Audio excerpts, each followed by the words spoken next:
Senhoras e senhores deputados, muito bom dia. Vamos iniciar a nossa reunião de hoje, quarta-feira, dia 3 de julho. Vários pontos constam na ordem de trabalhos, o primeiro dos quais a audição da Senhora Ministra da Juventude e Modernização, a Dra. Margarida Balseiro Lopes, que pessoalmente permitam-me essa nota de simpatia. É um gosto contar com a sua presença hoje.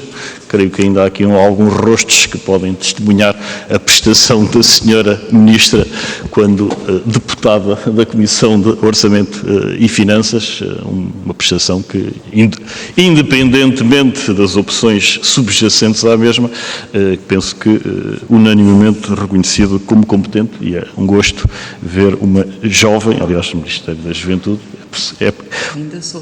pressupõe-se, mas queria fazer esta saudação que se impõe. A Sra. Ministra vem acompanhada do Sr. Secretário de Estado da Modernização e Digitalização, Alberto Rodrigues da Silva, que igualmente cumprimento, não sendo tão jovem quanto a Sra. Ministra, e queria apenas dar nota dos termos em que decorrerá esta audição. Portanto, é uma audição regimental, prevista nos termos do artigo 104, número 5 do Regimento da Assembleia da República. Significa, desde logo, que darei a palavra à Sra. Ministra para uma intervenção inicial até 15 minutos e recordar que, nos termos das competências atribuídas às diversas comissões, a Sra. Ministra responde na Comissão de Orçamento, Finanças e Administração Pública às matérias de modernização, inovação e digitalização administrativa, conforme foi determinado na distribuição de competências da Conferência de Líderes e, portanto, esta nota, porque a Sra. Ministra tem ainda outras matérias a seu cargo, essas serão escrutinadas noutras comissões parlamentares, independentemente, obviamente, da liberdade que é concedida a qualquer deputado de colocar as suas questões. Portanto, retomando, e com isto concluo, a Sra. Ministra irá falar, ou disporá da palavra até 15 minutos, e suceder-se-ão duas rondas de questões.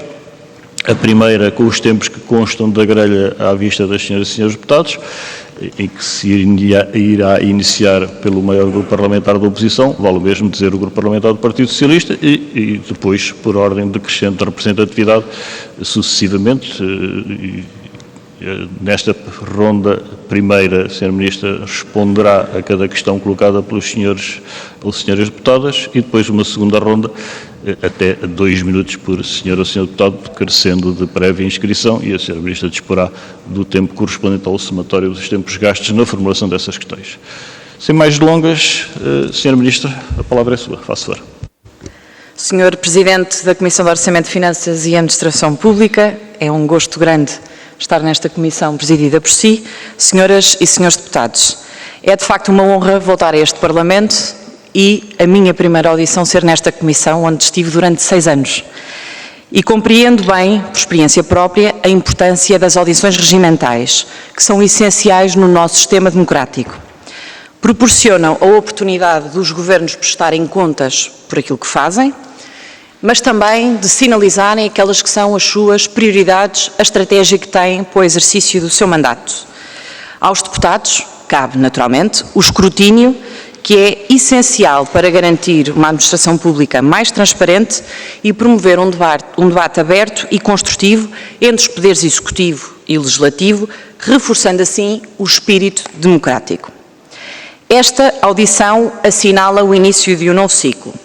Quero, por isso, fazer, antes de mais, o retrato do estado da modernização e digitalização no país e apresentar a estratégia e as prioridades do Governo. A transição digital é um caminho que devemos percorrer com determinação, mas também com responsabilidade. À medida que avançamos para um futuro cada vez mais tecnológico, temos a responsabilidade de garantir que os benefícios da digitalização e modernização são distribuídos de forma justa. É nosso dever construir um futuro digital inclusivo e acessível, onde todas as pessoas podem desfrutar das oportunidades trazidas pela digitalização. Apesar dos avanços alcançados ao longo das últimas décadas, temos ainda um longo caminho pela frente. 44% da população portuguesa não possui competências digitais básicas E estes são dados atualizados ao dia de ontem. Continuamos com uma enorme sobrecarga de procedimentos burocráticos e estamos abaixo da média da União Europeia ao nível de intensidade digital básica das empresas, PMEs. A elevação desta área ao Ministério reflete o nosso compromisso com a modernização e com a digitalização. O foco deste Governo é garantir a implementação de medidas que potenciem estas áreas. Uma das funções do Ministério da Juventude e Modernização é precisamente, porque é um Ministério transversal, garantir que todas as políticas, que todas as propostas e discussões governamentais consideram ativamente a simplificação e a modernização e digitalização do país. Esta não é uma meta, não é um objetivo, não é uma intenção, é uma necessidade. Temos de agir e temos de agir já. O estado atual de execução do Plano de Recuperação e Resiliência é um motivo de preocupação. Temos um número considerável de metas por cumprir.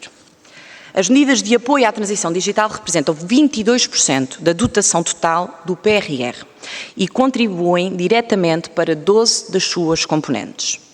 Esta é uma oportunidade única para potenciar a inovação e a transição digital e reforçar a competitividade da economia portuguesa. A nossa prioridade é garantir que todas as componentes relacionadas com a transição digital são implementadas de forma eficiente e dentro dos prazos estabelecidos. Mas não queremos ficar por aqui, queremos ir mais longe e temos mesmo de ir mais longe. Por isso, o programa de governo inclui 108 medidas orientadas para o digital, nas mais diversas áreas.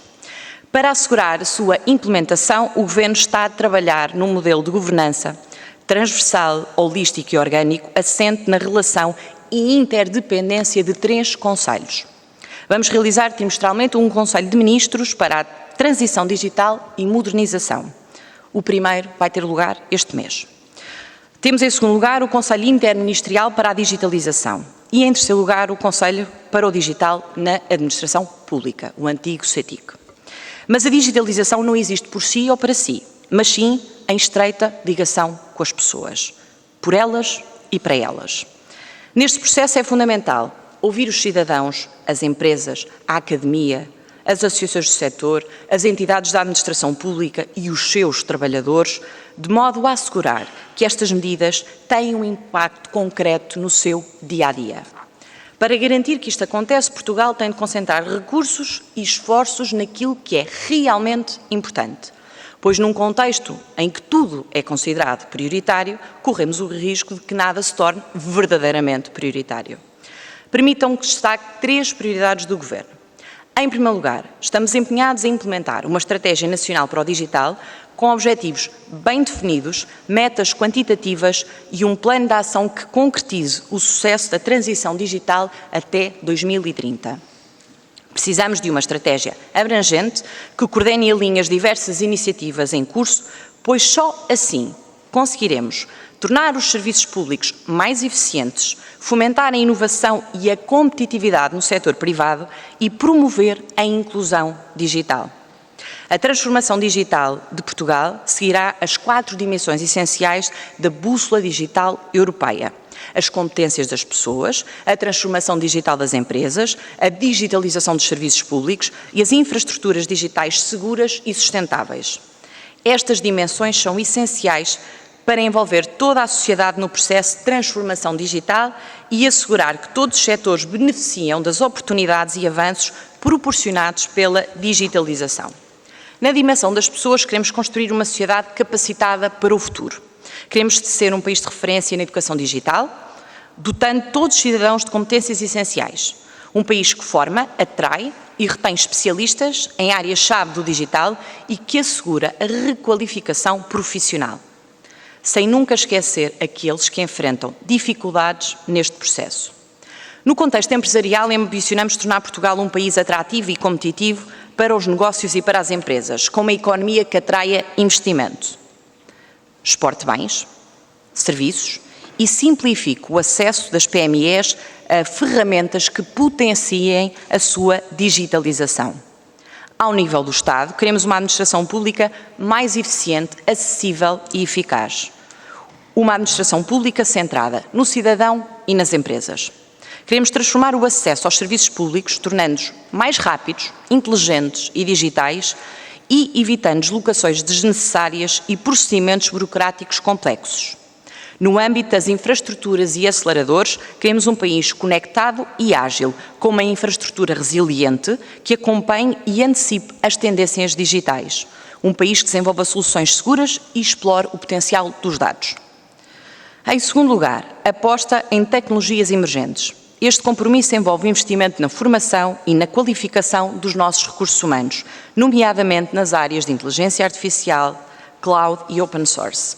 Queremos incentivar a utilização destas tecnologias, reconhecendo o seu potencial para revolucionar a nossa interação com os sistemas e melhorar significativamente a transparência, a segurança e a eficiência dos processos administrativos. A adoção destas tecnologias pode ter um impacto positivo em várias áreas da sociedade. Pode melhorar a qualidade dos serviços públicos, tornando-os mais acessíveis e eficientes, permitindo-lhes inovar e crescer no mercado global cada vez mais digitalizado. E tem o potencial para promover a inclusão digital, garantindo que todos os cidadãos têm acesso às vantagens proporcionadas pelas novas tecnologias. Em terceiro lugar, modernização dos serviços públicos. É incontestável que o atual sistema apresenta múltiplos constrangimentos, tanto para cidadãos como para empresas. Os anteriores programas de simplificação e desburocratização incluíam um grande número de medidas, como a fraca articulação ou interligação entre as várias áreas governativas, o que resultou numa implementação fragmentada e muitas vezes ineficaz de algumas destas iniciativas. Atualmente, o atendimento público enfrenta vários problemas. A incoerência e a não uniformização da experiência do cidadão na utilização e no acesso aos serviços públicos, a fragmentação dos serviços em mais de 300 websites setoriais, a escassa partilha de dados e de documentos entre as entidades da administração pública. Estes problemas materializam-se numa experiência confusa e frustrante para os utilizadores, que enfrentam dificuldades em aceder aos serviços necessários. Cidadãos e empresas são hoje obrigados a repetir processos, a fornecer as mesmas informações múltiplas vezes, o que leva a uma ineficiência generalizada e uma diminuição da confiança nos serviços públicos. Para enfrentar estas dificuldades, o Governo vai concentrar o acesso aos serviços públicos digitais de diversos portais e aplicações no Portal Único de Serviços Digitais e numa app única, baseada numa estratégia de integração omnicanal que vai permitir ao cidadão e às empresas iniciar um processo, o pedido num canal e terminá-lo noutro, mais conveniente, aceder ao histórico e ao estado das suas interações com o Estado em tempo real. Apesar da aposta na prestação digital de serviços públicos, Portugal não pode esquecer a população que não sabe ou não consegue utilizar os meios digitais para interagir com o Estado. Não podemos descurar a rede presencial de atendimento. Pelo contrário, temos a obrigação de a expandir. Temos a obrigação de garantir um serviço de proximidade às pessoas. Em 2024, continuam a existir 47 municípios sem loja ou espaço cidadão. O espaço cidadão desempenha um papel vital na aproximação da administração pública às pessoas, à população, oferecendo uma variedade de serviços digitais num único local. Estes espaços permitem o acesso, digitalmente assistido, a mais de 70 serviços de diferentes entidades, 71 para ser mais precisa. Desta forma, garantimos que aqueles que encontram dificuldades neste processo, seja por falta de acesso aos meios, seja por se sentirem mais confortáveis com um atendimento presencial, recebam apoio na transição para o digital. Sabemos que os últimos anos têm sido marcados por grandes constrangimentos no atendimento presencial.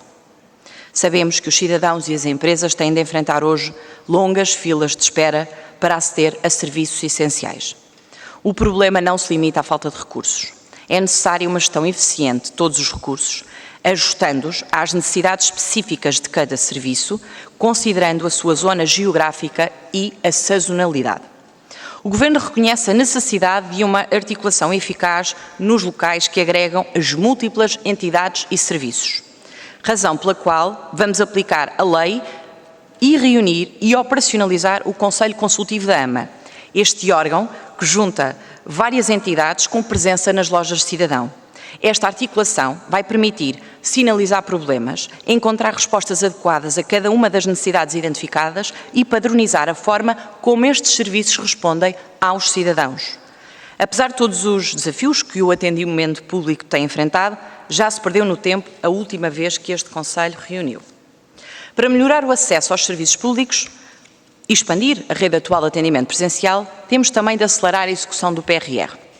As metas iniciais previam a abertura de 20 lojas e 300 espaços, o que já representava um desafio ambicioso. Devido a uma decisão do Governo anterior, estas metas foram ampliadas no ano passado para 31 lojas e 400 espaços, que têm de ser inaugurados até ao segundo trimestre de 2026. No entanto, das 31 lojas de cidadão, apenas 8 foram inauguradas. Dos 400 espaços, apenas 148 estão em funcionamento. Para compreenderem a magnitude do desafio que temos pela frente, em média, são precisos 3 anos para abrir uma nova loja de cidadão. Em abril de 24, este Governo herdou o compromisso de abrir 23 lojas no ano e 3 meses. Relativamente ao espaço de cidadão, quando este Governo iniciou funções, tinha 149 protocolos para assinar até setembro, o que representa mais de um protocolo por dia, considerando os meses de verão. Estamos a trabalhar diariamente com as equipas da AMA para assegurar que todos os compromissos assumidos pelo Estado português são integralmente cumpridos. Temos plena consciência dos desafios que enfrentamos, mas quero reafirmar o compromisso do Governo em aproveitar esta oportunidade única para modernizar e digitalizar Portugal. Reconhecemos que a transição digital é um compromisso contínuo e dinâmico e requer uma estratégia bem definida, mas, acima de tudo, uma implementação eficaz, com a colaboração de todos, desde o Governo às autarquias, empresas e cidadãos, passando naturalmente por esta Assembleia. Estou confiante que podemos construir um futuro mais digital, inclusivo e próspero para Portugal. Muito obrigada. Muito obrigado, Sra. Ministra. Concluiu a sua intervenção inicial. Daremos então início à primeira ronda. Competirá ao Grupo Parlamentar do Partido Socialista fazê-lo. Sra. Deputada Marina Gonçalves, que cumprimento, dispõe até 8 minutos, seguidos ou interpelados. A Sra. Ministra dispõe de igual tempo para responder. Sra. Deputada Marina Gonçalves, a palavra é sua. Muito obrigada, Sr. Presidente, Sra. Ministra, Sr. Secretário de Estado, Srs. Deputados. Uma primeira palavra também para felicitar pela presença da Sra. Ministra aqui. Nós já tivemos a oportunidade, até em processos opostos, de poder fazer estas sessões, e é sempre um gosto de poder continuar a reforçar este trabalho, que espero que seja um trabalho de melhoria da vida dos portugueses, que é isto que nos traz a nós, deputados, e também ao Governo, a estas funções. Eu começava por aquela que foi a primeira decisão política que foi tomada pelo Ministério, que foi a de mudar os dirigentes da AMA, e eu perguntava-lhe, é uma decisão que obviamente cabe à gestão do Governo, portanto é também aí que cabe as justificações, e eu perguntava-lhe, sabemos que o despacho dizia que era uma questão de imprimir uma nova visão na gestão da AMA, mas sabemos também de algumas notícias que vieram a público, havia 2 questões que eram levantadas nessas notícias, que era, por um lado, a questão do não cumprimento das metas, a Sra. Ministra também aqui referiu isso, e por outro lado a questão de gestão dos trabalhadores, dos recursos humanos, e de números que avançava de 80 despedimentos de trabalhadores. E o que eu lhe perguntava sobre estas 2 matérias em concreto, porque sobre a nova visão que caberá ao Governo sempre essa tomada de decisão, perguntava-lhe se efetivamente as metas que estavam previstas até ao final do ano, ou até ao início deste ano, das metas que estavam previstas no PRR, contratualizadas com o PRR, se alguma efetivamente está por cumprir, tendo em conta que as outras metas são metas até 2026 e, portanto, é natural que nós não tenhamos estas metas já cumpridas, porque as metas estão definidas e calendarizadas temporalmente. Por parte da Comissão Europeia, sabemos que as metas estão cumpridas. Perguntava ao Governo, então, qual é a meta que está efetivamente por cumprir, porque da informação que temos, não temos nenhuma identificação desse não cumprimento. Perguntava-lhe também, relativamente às lojas de cidadão, se efetivamente nós temos, e preocupa-me ouvir a Sra. Ministra dizer, uma coisa que é positiva para nós, que é a importância, para além de toda a componente digital, de termos lojas de cidadão ativas, e a Sra. Ministra diz que esse é um compromisso, nós temos o compromisso no PRR, sabemos que este compromisso é também concretizado pelos municípios e sabemos da dificuldade dos municípios, também por causa do aumento do custo das obras, mas por outros fatores também a dificuldade no início do trabalho, mas sabendo também que o trabalho não se faz com estalar os dedos e a loja de cidadão aparece, há todo um processo que está a decorrer.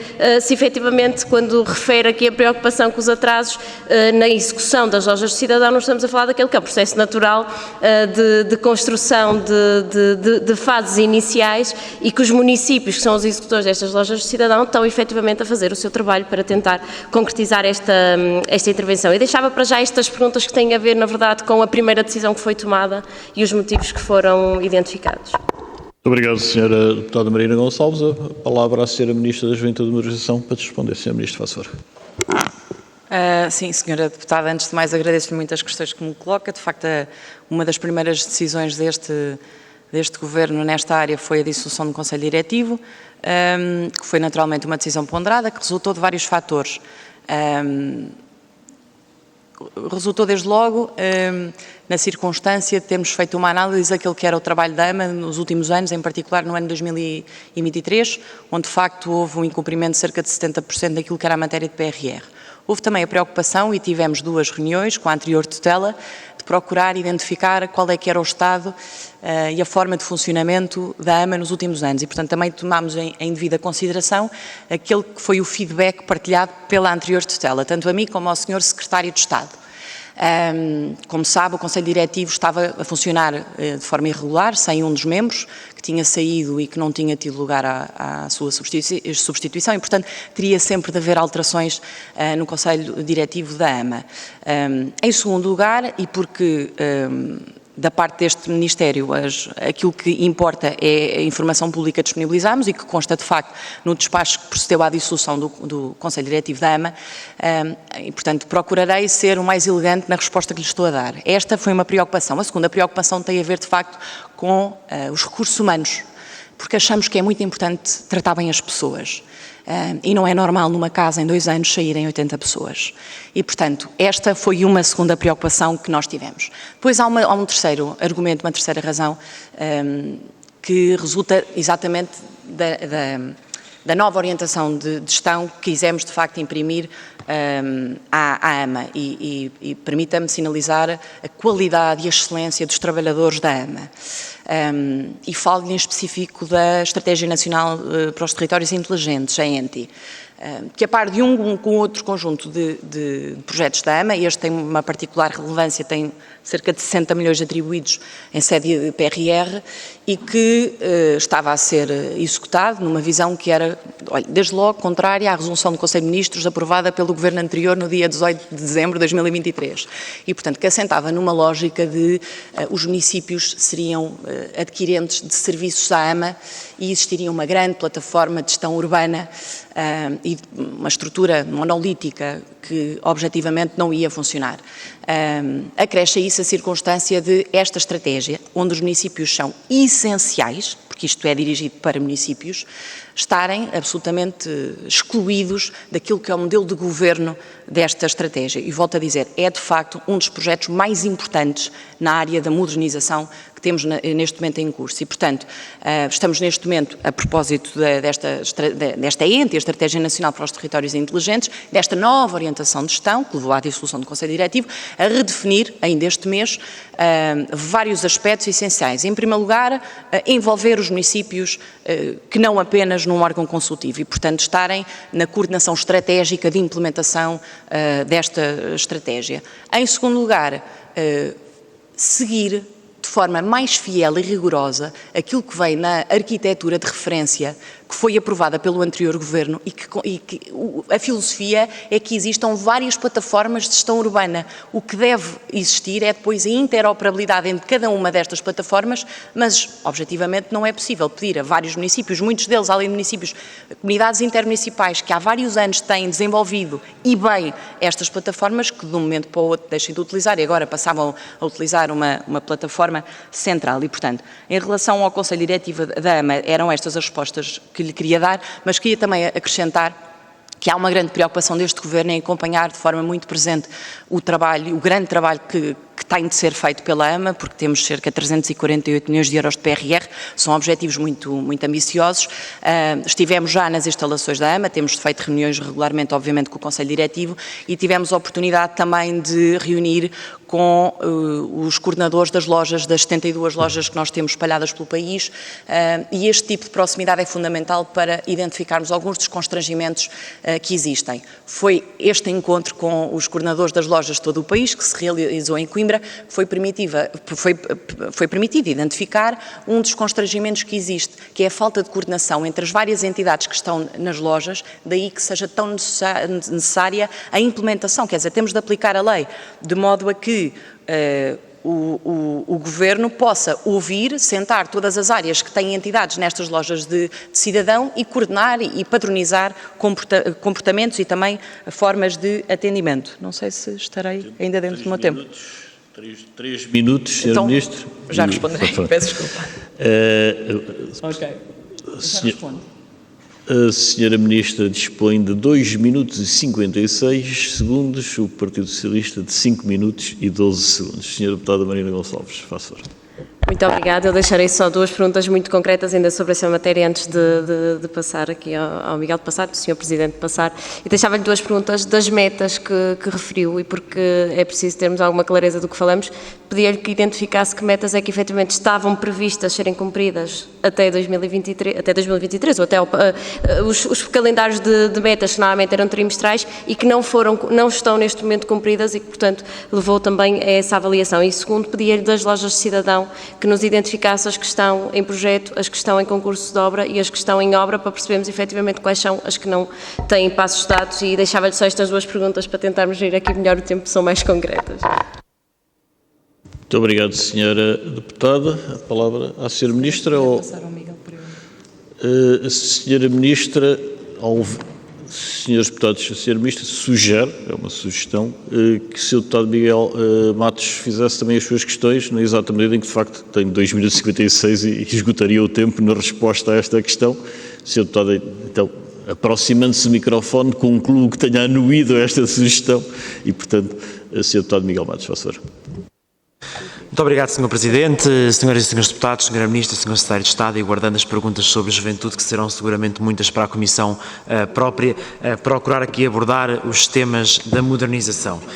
E, de facto, dizer que para uma Ministra que é da Juventude da Modernização, tem uma maneira muito velha e, aliás, antiga de governar, porque, de facto, vai saber as várias diferentes áreas e está a anunciar aquilo que o anterior Governo ou já tinha feito ou já estava em curso. Em primeiro lugar, a Estratégia Digital 2030 anunciou como sendo a sua grande prioridade. Era algo que o anterior Governo já tinha devidamente anunciado como uma estratégia articulada entre a inteligência artificial, os dados e a Web3. Ora, sem dúvida, isso é importante, mas qual é a novidade que a Sra. Ministra traz para essa área? Quando é que o Governo pensa em publicar essas estratégias que já estavam devidamente coordenadas?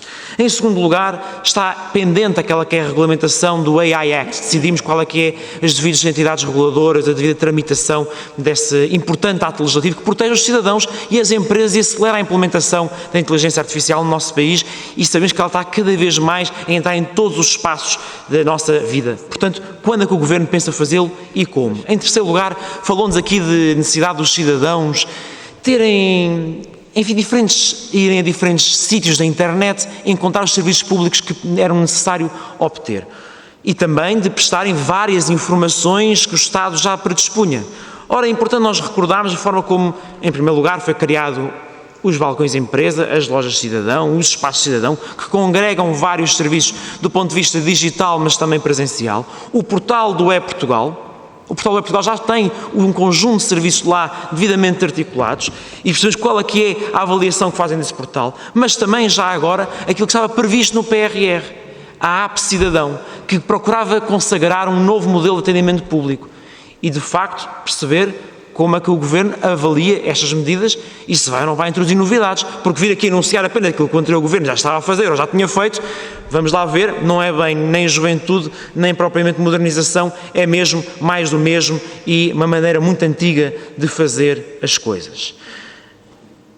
E, sem dúvida, a chave móvel digital permite já hoje, em muitos aspectos, aos cidadãos transportarem as suas identidades digitais, e o novo modelo do cartão de cidadão irá permiti-lo de forma ainda mais célere, ainda mais impactante. Perguntava-lhe se pretende utilizar estas ferramentas ou se vai, de facto, anunciar novas ferramentas que permitam aos cidadãos aproveitarem um princípio que já tem mais do que 10 anos na administração pública, que é o princípio da uma só vez, de apenas uma vez poderem dar a sua informação.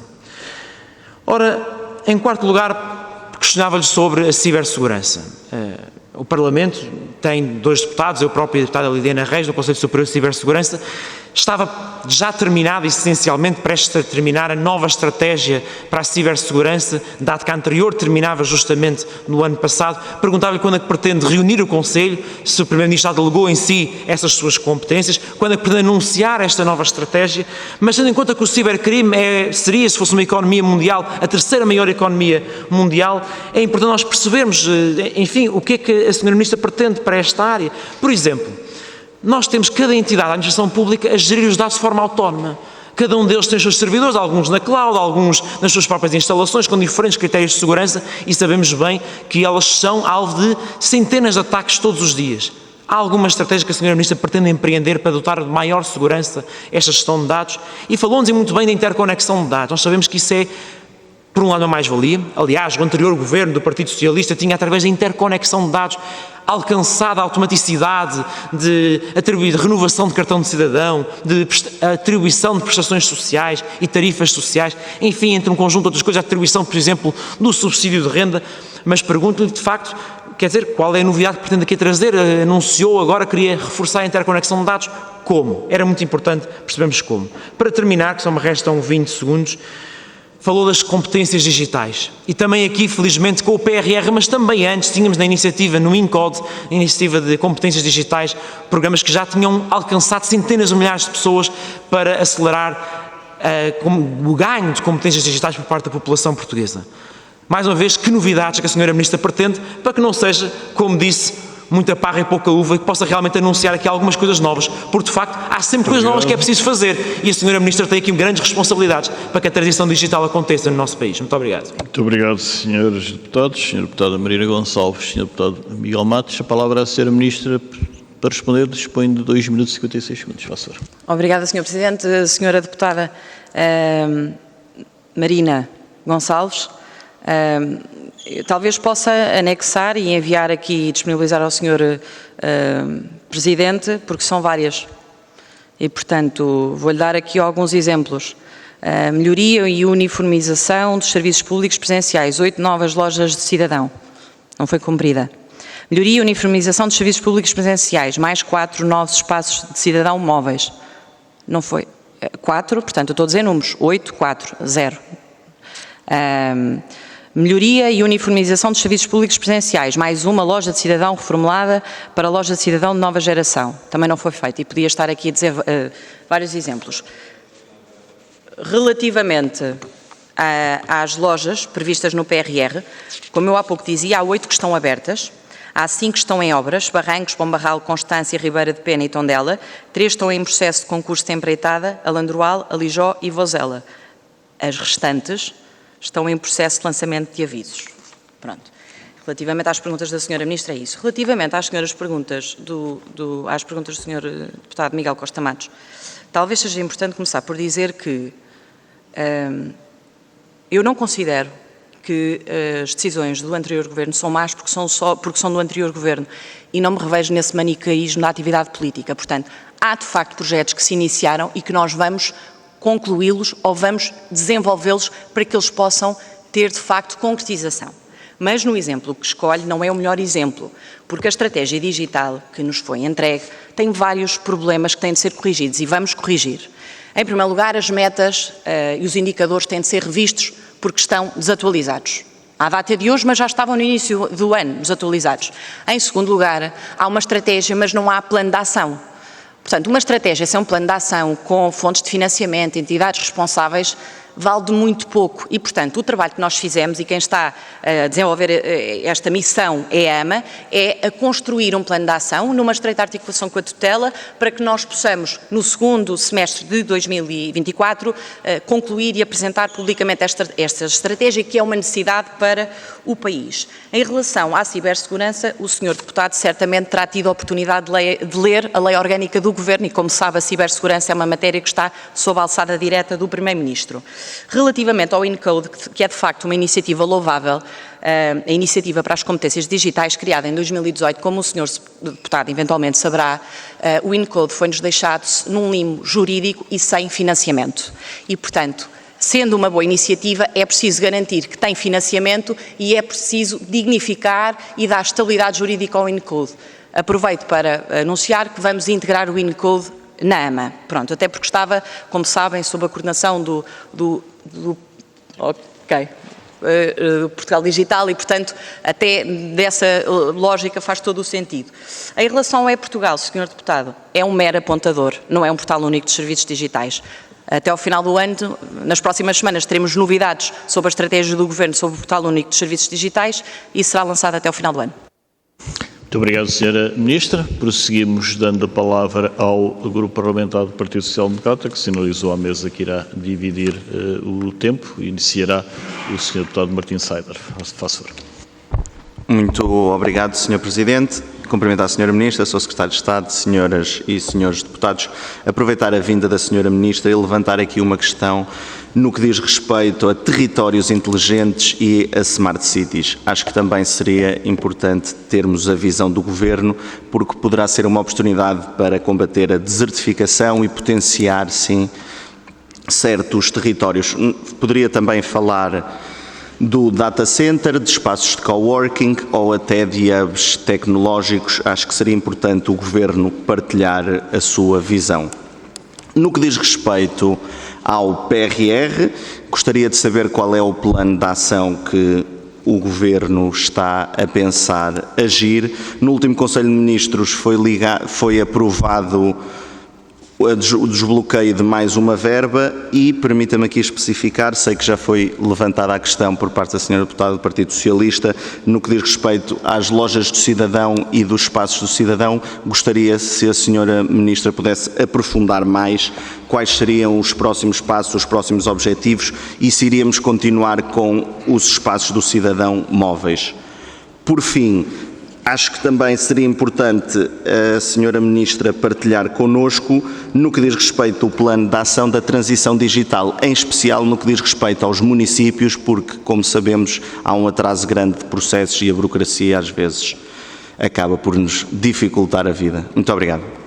Muito obrigado, Sr. Deputado Martin Saider. A palavra à Sra. Ministra para responder. Sra. Ministra, faça favor.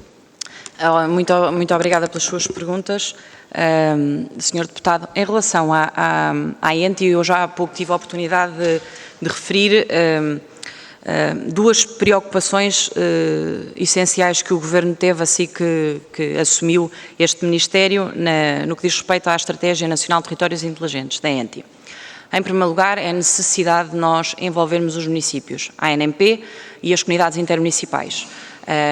Isso implica que não só estas entidades possam estar na coordenação estratégica, na estrutura de coordenação estratégica da Estratégia Nacional dos Territórios Inteligentes, como uma das principais reivindicações, que era o Observatório do Poder Local, possa ser, com alguns ajustes, mas possa ser atendida. Esta era uma reivindicação dos municípios e para este Governo faz todo o sentido, porque esta é uma estratégia que objetivamente é direcionada para os municípios. Há uma segunda dimensão que eu há pouco já tinha referido e que tem a ver com uma questão um pouco mais ampla. Nós temos de executar o PRR. E temos de aproveitar estas verbas que estão disponíveis para o Estado português. Mas é fundamental que este seja um bom investimento e que os municípios, que as pessoas vejam e tenham mais-valias e benefícios associados.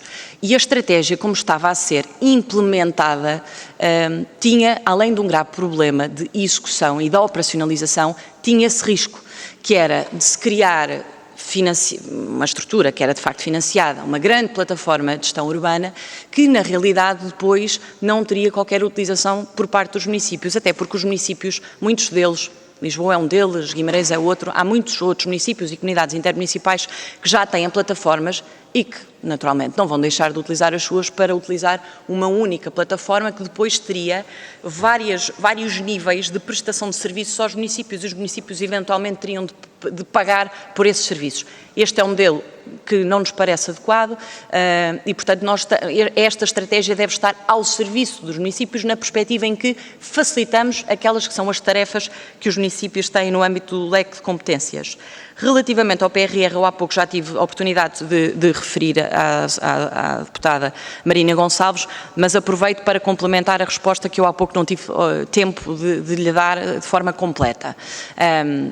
O problema destas metas que nós aqui temos e que eu há pouco sinalizei, das 31 lojas, 20 já era difícil, com mais 11 em cima é de facto muito difícil.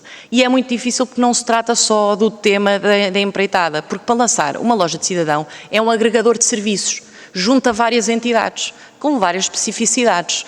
Significa isso que tem de existir, e a senhora deputada que já esteve em funções governativas sabe, a dificuldade, a morosidade de articular com todas estas entidades, de modo a sinalizar que entidades é que querem estar presentes nas lojas, em que termos, e portanto este é um processo que, a regra, dura 3 anos e que nós temos até ao primeiro trimestre de 26 para ter 31 e volto a referir, à data de hoje temos 8 e como tive há pouco a oportunidade também de referir, não há algumas em obras, mas enfim, mas o processo está de facto muito atrasado. Em relação aos espaços e lojas, há uma dimensão que eu há pouco não referi e que eu acho que é importante mencionar, que é a necessidade de nós também comunicarmos melhor estes serviços. Temos as lojas que são muito conhecidas por parte das pessoas, que têm vantagem de irmos a um único sítio e de encontrarmos várias entidades, de termos acesso a vários serviços públicos. Mas há de facto uma oportunidade com os espaços de cidadão. Com as carrinhas temos o problema de facto também encontrarmos o processo muito atrasado, mas também tem muitas potencialidades, que é a possibilidade de irmos a zonas onde não há lojas, onde não há espaço e com carrinhas móveis garantirmos o acesso a serviços públicos. As zonas mais remotas, mas também as zonas de circulação de muitas pessoas que tenham a necessidade de resolver os seus problemas e ter acesso a serviços públicos. O caso dos espaços, e eu gostaria de focar, é de facto importante por 2 razões. Porque o cidadão, muitas vezes com menos competências digitais, tem a oportunidade de tratar do seu problema, do seu assunto. E estas pessoas que estão nesses espaços recebem informação e muitas vezes ajudam as pessoas que vão a este tipo de espaços a tratar de assuntos que nem sequer estão no catálogo de serviços desses espaços de cidadão.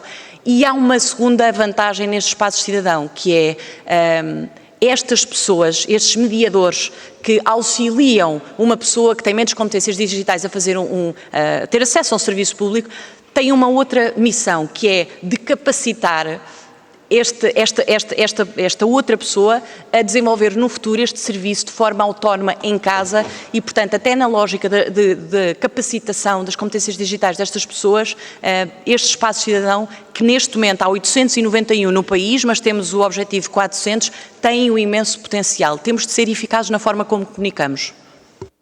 Muito obrigado, Sra. Ministra. O Grupo Parlamentar do Partido Social Democrata dispõe ainda de 6 minutos e 25. A Sra. Ministra, 2 minutos e 33.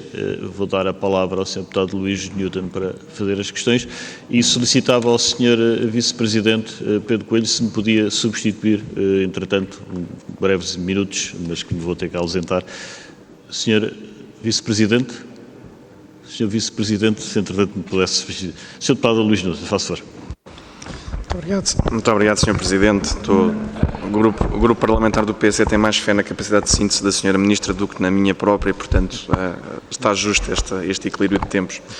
Bom, Sra. Ministra, em primeiro lugar, dar nota de que se a seguir ao 25 de Abril o grande desafio que tivemos enquanto sociedade foi o da promoção da literacia, a verdade é que foi identificada a literacia digital como o grande desafio deste século. E os números que a Sra. Ministra nos traz relativamente a esta matéria, de um projeto que começa em 2016, são particularmente assustadores. Eu diria também que não deixa de ser relevante que se exija no âmbito da transformação digital um conjunto de investimentos, quando depois se verifica que no que diz respeito às matérias relacionadas com a cibersegurança pouco ou nada se avançou. Portanto, não podemos estar também a exigir ao Governo que queira avançar em matérias de interoperabilidade, quando depois a seguir não é capaz de assegurar a devida segurança dos dados das pessoas que quer a seguir servir.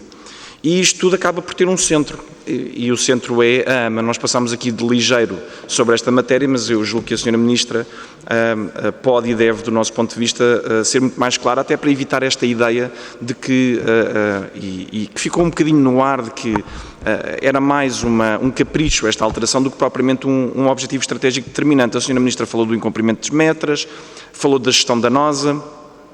Não referiu agora outra questão que já tinha referido, que era a falta de articulação com a tutela, como também não referiu especificamente a desarticulação na implementação da Estratégia Nacional de Territórios Inteligentes. Aliás, no âmbito da articulação com a tutela, acabou por referir que inclusivamente existiu com a tutela anterior, com o não cumprimento das liberações do Governo anterior. Mas a verdade é que isto gera aqui um conjunto de perguntas, Sra. Ministra. Desde logo, que justificações é que foram apresentadas por parte do Conselho Diretivo anterior para tão fraca execução de uma matéria tão vital para Portugal como foi a questão do PRR? Como é que justificam? Como também nos preocupa as notícias que têm vindo a público sobre um ambiente prejudicial aos próprios objetivos da AMA, aliás, aos objetivos de qualquer organização, com saídas, falam em cerca de 80 trabalhadores, a Sra. Ministra já aqui confirmou também, incluindo desfias. Sra. Ministra, nós estamos perante uma situação que debilitou, e como é que se prevê que se consiga ultrapassar esta debilidade que foi gerada porque os objetivos que nos propomos no âmbito da concretização do PRR e no âmbito do funcionamento da AMA nos próximos tempos são ambiciosos porque este Governo é ambicioso, mas são ainda mais ambiciosos porque pouco ou nada ficou feito do passado. Depois, considera a Sra. Ministra que esta indicação dos membros demitidos, que esta indicação de que os membros demitidos iriam contestar judicialmente essa demissão pode afetar e pode gerar entropias no âmbito do funcionamento da própria AMA nos próximos tempos? E também importante, agora com a questão da nomeação do novo Conselho Diretivo, em primeiro lugar, dar nota de que a Sra. Ministra faz uma substituição que, na realidade, é uma substituição até à conclusão do procedimento concursal. Portanto, a Sra. Ministra identificou uma necessidade premente e urgente de substituição. E isto importa salientar. Foi feita uma análise um bocado ligeira na intervenção que nos precedeu sobre esta matéria, porque se detectou a necessidade de substituir até já, portanto, não esperar que a substituição só ocorra pela conclusão do procedimento concursal, é porque algo de muito grave, de facto, estava a acontecer e prejudicial para os interesses do Estado. Mas aqui também há que salientar que a Sra. Ministra escolhe para a equipa que vai estar a dirigir a AMA até à conclusão desse mesmo procedimento, basicamente a prata da casa. E, portanto, a pergunta que se coloca é, tendo a Sra. Ministra feito esta identificação, que desde já se saúda, porque significa que isto foi ponderado e não foi um ato irrefletido ou um ato de capricho, como chegámos a ler de algumas notas na comunicação social por parte de alguns partidos da oposição, quais é que são estes objetivos que acabam por ser objetivos intercalares para este Conselho Diretivo? Depois, do seu ponto de vista, como é que as mudanças na liderança da AMA poderão influenciar a capacidade da agência em cumprir estas metas? E aqui eu tenho que ligar novamente à questão dos recursos humanos. A Sra. Ministra fez um justo elogio à competência e à dedicação dos funcionários da AMA, mas todos estamos confrontados com a evidência do número reduzido, ou por outra, do número grande de saídas e que debilitam qualquer organização. E do seu ponto de vista também, que estratégias é que podem ser adotadas pelo novo Conselho Diretivo, e esta liga também com a anterior questão, para assegurar esta transição e evitar as falhas que foram apontadas na gestão anterior.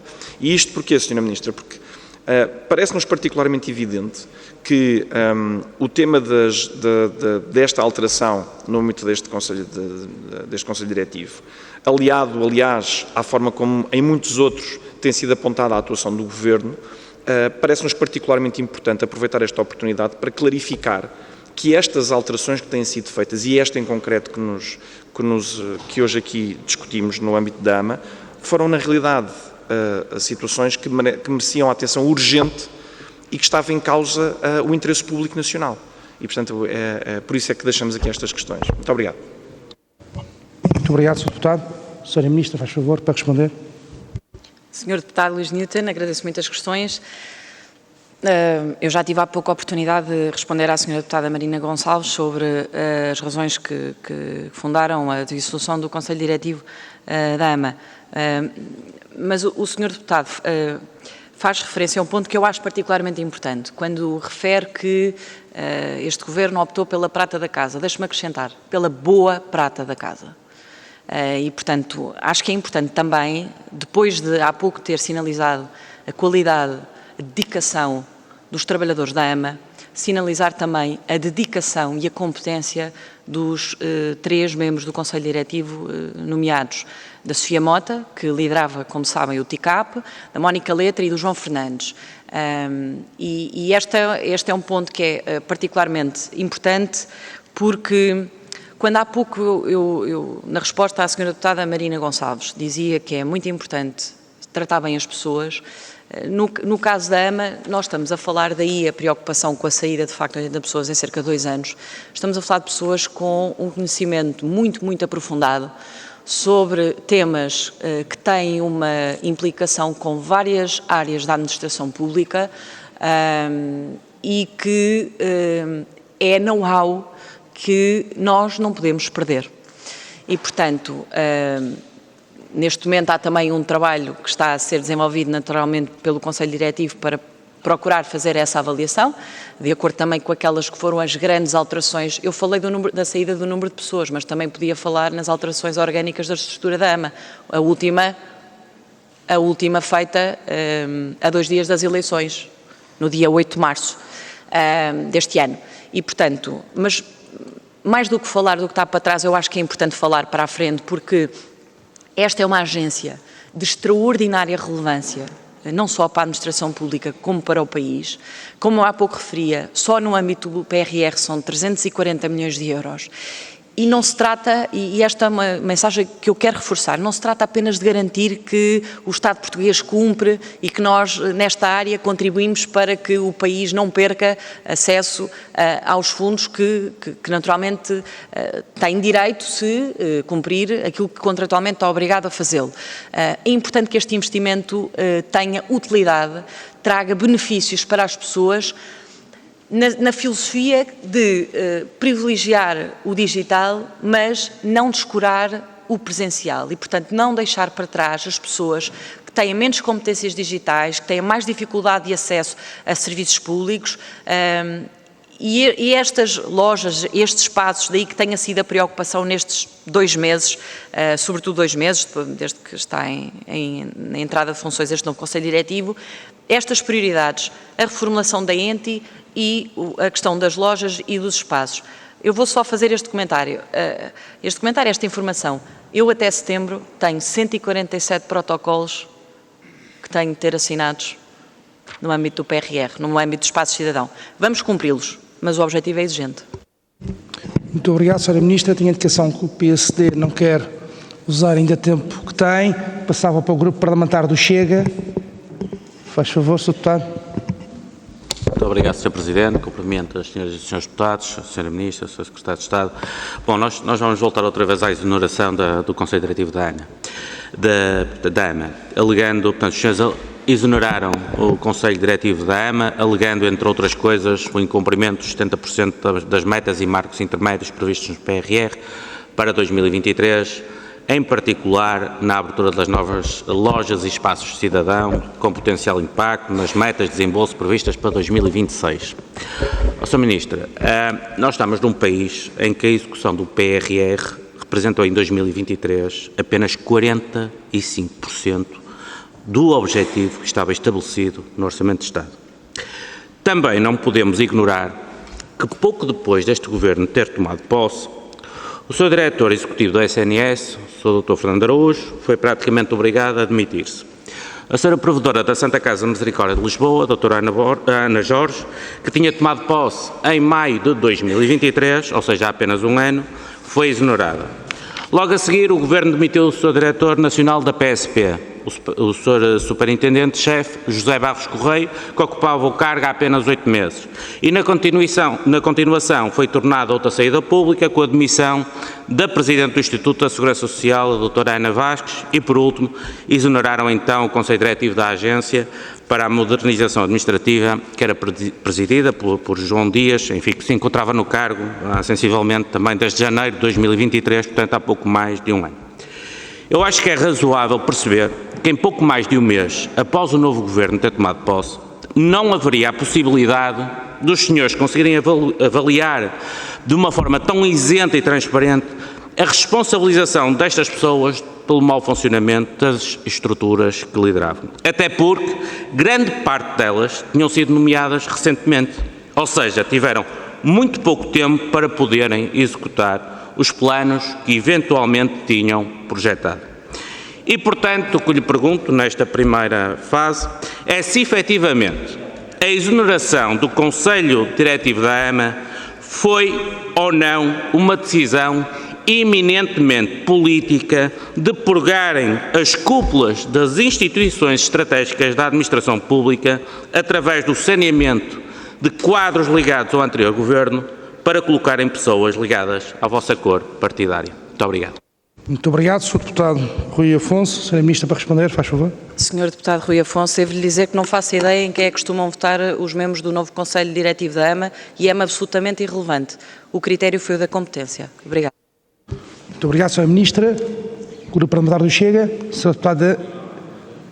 Muito bem. Sr. Deputado, faz favor. Rui Afonso, faz favor. Sra. Ministra, eu gostaria de a questionar sobre o caos que se tem registado nas lojas do cidadão, nomeadamente eu falo da loja do cidadão das Antas no Porto. Não sei se a Sra. Ministra tem conhecimento dessa situação. Enfim, tem sido o desespero de muitas pessoas que recorrem àqueles serviços. Posso-lhe dizer que eu estive lá, enfim, estive in loco e presenciei uma fila de centenas, mais de uma centena de pessoas que dava a volta ao prédio da loja do cidadão, grande parte delas até imigrantes, e que estavam a aguardar por uma senha que lhe estava a ser distribuída pelo segurança da loja do cidadão. E, independentemente do serviço que elas pudessem ocorrer, ou seja, do serviço da loja que pudessem ocorrer, estavam impedidas de aceder à loja do cidadão exatamente pelo número de pessoas que lá estavam, digamos, pela lotação máxima da própria loja. Isto é completamente inconcebível, eu acho que isto é um cenário de completo terceiro mundo. E aquilo que eu queria questionar a Sra. Ministra é se tem conhecimento desta situação e o que é que está a ser feito para resolver. Muito obrigado. Muito obrigado, Sr. Deputado. Sra. Ministra, para responder, faz favor.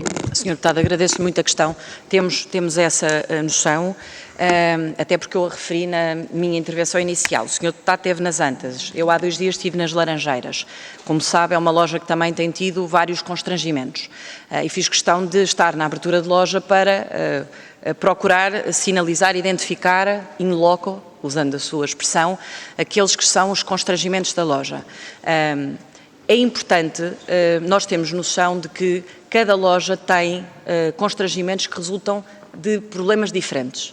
Dou-lhe este exemplo. No caso das Laranjeiras, o problema resulta essencialmente dos balcões da AT e tem a ver com as longas filas que temos visto de cidadãos estrangeiros, com um problema destes cidadãos, daí que se dirijam presencialmente aos seus identificadores, ao número de identificação fiscal, segurança social e número do utente. No caso da segurança social já está disponível online esse pedido, mas no caso da identificação fiscal, do NIF e do utente tem de ser pedido presencialmente. No balcão neste caso das lojas de cidadão, no balcão da AT. Nós estamos, como sabe, foi apresentado há muito pouco tempo o plano das migrações e é uma das medidas que lá vem sinalizada, porque nós precisamos de responder a estes constrangimentos e, neste caso, dos cidadãos estrangeiros, nós precisamos, de facto, de, num único local, disponibilizar, no caso dos cidadãos que cumpram, naturalmente, os identificadores, os 3 identificadores, para que estes cidadãos se possam regularizar. Mas há um outro aspecto que eu acho que é importante referir, que tem a ver com a circunstância de os constrangimentos não são mesmo iguais em cada uma das lojas, porque no caso, por exemplo, da loja do Saldanha, o problema resulta do IMT, do acesso a esse instituto. E, portanto, esse é um tema que nós estamos, neste caso a modernização, está a tratar com as outras áreas governativas, daí que seja tão importante recuperar um órgão que está na lei, mas que há muitos anos não há memória da última vez que reuniu, que é o Conselho Consultivo da AMA, porque este órgão vai permitir sentar todas as entidades que têm presença na loja de cidadão para procurar sinalizar quais é que são os constrangimentos, porque nós atualmente, como sabe, temos 72 lojas, mas vamos ter mais 31. Mais 31, neste caso 23, porque 8 já abriram. Isso significa que nós precisamos mesmo de ter um acompanhamento mais presente e mais permanente daquilo que é o dia-a-dia das lojas, porque muitas dessas filas, e nós temos noção de que elas existem e estamos empenhados em resolver esse problema, mas muitas destas filas depois resultam em muita pressão para os trabalhadores dessas lojas. E esta também é uma dimensão que preocupa o Governo e é mais uma razão para acelerarmos a resolução do problema. Muito obrigado, Sra. Ministra. Sra. Deputada Rita Matias, faz favor. Muito obrigada, Sr. Presidente, Srs. Deputados. Cumprimento a Sra. Ministra, numa nota particular, pela sua primeira vinda aqui à COFAP e dando uma primeira nota de que as questões que endereçamos sobre as nomeações e o aparelho de Estado que não sejam lidas como uma defesa do aparelho de Estado do Partido Socialista, apenas como um desejo de esclarecimento, tendo em conta que recentemente vimos até escutas falarem em demissões de CEOs da TAP, por exemplo, não por questões legais, contratuais, mas por questões de salvar um governo, para evitar que no futuro venhamos a ter demissões em função de questões políticas para salvar o rosto do seu governo. Portanto, esta é a preocupação que nós gostávamos de deixar. Dizer que gostava muito de falar consigo sobre, por exemplo, a falta de atratividade para os jovens na carreira da administração pública, tendo em conta que há até carreiras e serviços que vêm em causa a sua sustentabilidade. Gostava, por exemplo, de falar consigo sobre a digitalização, sobre o que é que este governo pensa sobre a digitalização promovida ao nível da União Europeia, onde se fala cada vez mais de uma identidade digital que traz diversos desafios aos direitos, liberdades e garantias e que preocupa cada vez mais um eleitorado, mas penso que a Sra. Ministra, estando em funções há 3 meses, ainda não tem propriamente responsabilidades que lhe possam ser imputadas e, portanto, também queremos conhecer o seu trabalho. Mas gostava, porque em Portugal discutimos sempre a política pública com base em questões concretas, mas esquecemos sempre de pensar quem é que são os pensadores dessa política pública, questioná-la a si, enquanto Ministra da Juventude e da Modernização, sobre o que é que a move a si como decisora política, quais são as suas bases, qual é que é o seu conceito de modernização ou de modernidade neste caso, porque nos pareceu particularmente infeliz o casamento da juventude com a modernização, a não ser que haja uma visão de juventude ligada a uma modernidade que não é representativa de todos os jovens e por isto falar aqui, porquê? Porque sem qualquer ofensa, mas a Sra. Ministra parece-nos o cavalo de Troia para a agenda woke neste governo. É um governo que, por um lado, tenta secar o Partido Socialista, mas, por outro, também tenta secar um eleitorado mais conservador. E a Sra. Ministra acaba por ser um trunfo interessante porque tenta chegar a um outro tipo de eleitorado. E trazia-lhe aqui umas reflexões de um livro, Corrupção da Linguagem, Corrupção do Caráter, onde descreve a cultura woke e o ataque ao Ocidente em 12 pontos. Fala na criação de um inimigo, depois fala na autoperceção de uma maioria e de uma minoria subversiva, fala numa hipervigilância destes grupos minoritários quase paranoica, fala na promoção da raiva e do ressentimento, nesta identidade grupal onde todos cabemos em pequenas caixas, fala na satanização do outro como se o outro fosse o pior que há no mundo e numa santificação de nós próprios e do grupo ao qual pertencemos, fala depois nesta beligerância permanente, na forma como combatemos os adversários de forma extremamente severa, num comportamento tribal, fala na questão de colocarmos tudo em perspectivas, num pessimismo cultural e o 12º ponto deste livro fala na superioridade moral de uns grupos face ao outro. E porquê é que eu destaco isto? É porque, observando aquilo que foi a atuação da Sra. Ministra, e parece-me que isto entra no âmbito da modernidade e não da juventude, caso contrário é uma visão muito redutora da juventude, vi a Sra. Ministra, por exemplo, assinalar o Dia do Orgulho LGBTQIA e participar em iniciativas deste âmbito, dizendo que é preciso que os serviços públicos garantam a transversalização das questões de orientação sexual, identidade e expressão de género, como se isto fosse uma prioridade para os serviços públicos ou como sequer pudéssemos aferir que há uma discriminação de qualquer pessoa em função, por exemplo, da orientação sexual. Isto, sinceramente, parece-me um ataque à administração pública injusto, porque, tanto quanto sei, a não ser grupos de ativistas e que têm agendas próprias, esta discriminação não acontece, ou não acontece de forma generalizada. E concluo mesmo também com outra nota de porque esta pergunta? Porque vi a Sra. Ministra reunir com a Ministra Aniele Franco, que é a Ministra da Igualdade Racial no Brasil, uma Ministra que, sinceramente, faz considerações completamente desagradáveis em relação a Portugal e a uma suposta necessidade de reparação, dizendo nas palavras dela, com séculos de cobrança, escravidão, massacre, e, portanto, eu pergunto-me se a Sra. Ministra vai abraçar todas estas agendazinhas do racismo, da discriminação em função da orientação sexual, do feminismo radical, se este é o seu papel de pivô no Governo e se pretende então desenvolver uma modernidade que, sinceramente, em vez de progresso, traz um retrocesso civilizacional com o qual o Chega não se identifica. Muito obrigada. Sra. Ministra, para responder, faz favor. Sra. Deputada, agradeço muito as questões e talvez possa começar por esta última. Este Governo, não só eu própria, está absolutamente comprometido com a defesa dos direitos humanos.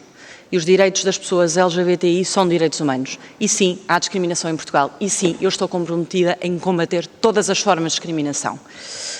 Relativamente à questão que coloca sobre a área da modernização e a junção com a juventude, é uma pergunta que, permita-me que lhe diga, muito relevante, porque me permite aqui esclarecer uma dúvida que ainda possa existir. Este Ministério tem 3 áreas. Tem a juventude, tem a modernização e tem a igualdade. São 3 áreas diferentes, mas são as 3 áreas igualmente urgentes, prioritárias e importantes para este Ministério. Apesar de serem 3 áreas diferentes, têm uma característica em comum. São 3 áreas transversais. Significa isto que são 3 áreas em que há uma necessidade constante de articulação com todos os outros membros do Governo. Permita dar-lhe este exemplo. Na área da igualdade, um dos maiores flagelos do país, e sei que a Sra. Deputada também é sensível a esta matéria, é a violência doméstica. É uma matéria que está na igualdade, mas que envolve um grande esforço de articulação com a Sra. Ministra da Justiça, com a Sra. Ministra da Administração Interna, com a Sra. Ministra do Trabalho. Na área da modernização também é fácil perceber, porque este esforço de, quando me perguntava qual é que é a minha visão ou qual é que é o meu propósito na área da modernização, é facilitar a vida das pessoas, em primeiro lugar na interação com o Estado, garantindo que este avanço importante com a digitalização não provoca novos excluídos, que são pessoas que não têm acesso muitas vezes a meios digitais, mas que isso não pode significar que fiquem privados do acesso a serviços públicos. E, portanto, facilitar, simplificar a relação do Estado com as empresas, do Estado com os cidadãos. Portanto, é essa a nossa vocação neste Ministério. É esse o objetivo que em cada uma das medidas nós vamos procurar atingir. Não é o digital pelo digital, é o digital se simplificar a vida das pessoas. Deixe-me só dar-lhe um outro exemplo para demonstrar esta transversalidade. Falei da igualdade, da modernização também é evidente. Quando nós falamos de um portal único de serviços digitais, em que seja um canal de entrada do cidadão para tratar de todos os problemas que tem relacionados com a administração pública, isso envolve desde logo uma articulação com o Ministério das Finanças, por causa da Autoridade Tributária, com o Ministério do Trabalho e Segurança Social, por causa da Segurança Social, com o IMT, neste caso com o Sr. Ministro das Infraestruturas e da Habitação, no caso do IMT, com a Ministra da Justiça por causa do IRN, ou seja, novamente, é uma área transversal. E mesmo no programa que está inscrito no programa de Governo, o programa matricial de desburocratização, portanto, medidas para simplificar a relação do Estado com as empresas e do Estado com os cidadãos. E teremos mais novidades nas próximas semanas sobre isso. Novamente, este é um trabalho de levantamento de medidas em várias áreas, portanto, novamente a transversalidade. E na juventude, a mesma coisa. As medidas que nós apresentámos no dia 23 de maio são medidas que impactam em várias áreas governativas. Se falarmos do tema do IMT, naturalmente que estaremos a falar das finanças, mas também estamos a falar do Ministério da Habitação. Mas se falarmos, por exemplo, da questão dos cheques para os cheques psicólogos, que também sei que é uma preocupação do Chega, o acesso a consultas de psicologia, estamos a falar do Ministério da Educação, que tem no ensino superior, mas também estamos a falar do Ministério da Saúde. E, portanto, a ideia de ter neste Ministério estas 3 áreas não é que a modernização esteja dentro da juventude ou a igualdade está dentro da modernização, não. São 3 áreas diferentes e eu procuro diariamente dedicar o mesmo grau de atenção de modo a que nenhuma área sinta que é mais ou menos importante do que outra. Obrigada. Muito obrigado, Sra. Ministra. O Grupo Parlamentar Chega já não tem tempo. Passamos, portanto, ao Grupo Parlamentar da Iniciativa Liberal, Sr. Deputado Bernardo Blanco, que dispõe até 6 minutos. Sr. Deputado, faço a palavra a sua. Muito obrigado, Sr. Presidente. Cumprimento também a Sra. Ministra. As minhas perguntas são essencialmente sobre modernização administrativa, pelo facto de que, e é público, nós dissemos logo, não me parece fazer grande sentido haver um Ministério da Juventude. Queria só dar esta nota breve, não me parece que os jovens precisem do Ministério, de qualquer forma, até pela explicação breve que deu, e daí fazer esta pequena nota. É óbvio que todas as medidas que foram anunciadas poderiam, e eu diria mesmo, encaixam-se noutros ministérios. A verdade é essa, e por isso eu queria focar, não desconsiderando obviamente essa parte, mas queria-me focar na parte da modernização administrativa. Saúdo o facto de querer fazer um portal único e uma app única. Acho isso bastante positivo. É preciso agregar os serviços, fazer uso dessa interoperabilidade, porque hoje, a verdade, está tudo muito disperso. Eu acho que o ideal era mesmo que a app acompanhasse quase a vida da pessoa, no sentido de ser feita com base nos processos, na viagem da vida da pessoa. A criança nasceu, quais são os documentos que é preciso, vai para a creche, para a escola, para a faculdade, quais são os documentos que é preciso, queremos comprar uma casa, quais são os documentos que é preciso, porque hoje a realidade, como nós sabemos, é que está tudo bastante disperso, e mais do que isso, em muitos dos casos, nós pedimos, enquanto Estado, dados aos cidadãos que o Estado tem, pedimos aos cidadãos para se deslocarem a espaço só para fazerem determinado procedimento, quando não deveria ser necessário, porque o Estado tem esses dados, muitas vezes com custos associados para o cidadão de ter de pagar mais uma taxa ou outra taxa por aquele serviço, quando não deveria acontecer, em muitos casos. E eu queria dar 3 casos rápidos. Por exemplo, o acesso dos apoios às creches. Um pai ou uma mãe, para saber sequer se tem possibilidade de ter o apoio à creche, tem de passar pelo processo de candidatura e entregar a declaração de IRS, respectiva nota de liquidação e outros documentos comprovativos da real situação do agregado, comprovativos de outros rendimentos obtidos, nomeadamente perdiais, comprovativos de abonos, de despesas fixas, se for caso. Tudo informações que me parece que o Estado já tem, e até pergunto se o mecanismo não deveria ser literalmente ao contrário. Outro exemplo, este mais pequeno, mas que também conheço bem, importação de veículos. Um veículo é importado, é obrigatoriamente inspecionado, registado pelo IMTT, comunica às finanças, por motivos aduaneiros, obviamente. O carro fica registado no IMTT e nas finanças. Depois o cidadão ainda tem de ir para as filas do IRN. Mas porquê se as finanças, quer dizer, para que ir buscar esse certificado de matrícula se as finanças já têm esses dados? E acho que poderia continuar. Há vários exemplos desses que têm um impacto não só na vida dos cidadãos, mas também na vida das empresas.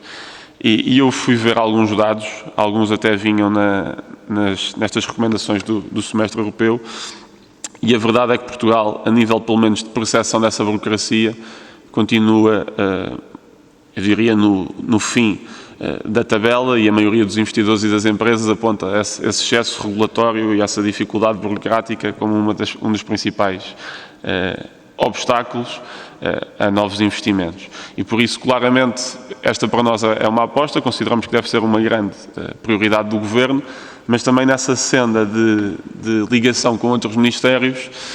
Eu também queria deixar a nota de que muitas vezes essa complexidade administrativa só é exigida porque também há uma complexidade legislativa que antes aconteceu.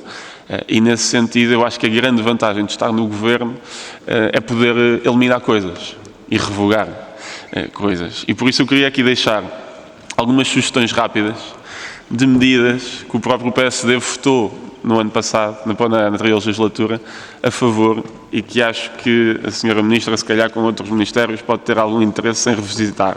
Não é nenhuma muito estrutural, mas são várias que eu acho que podem impactar a vida de algumas pessoas.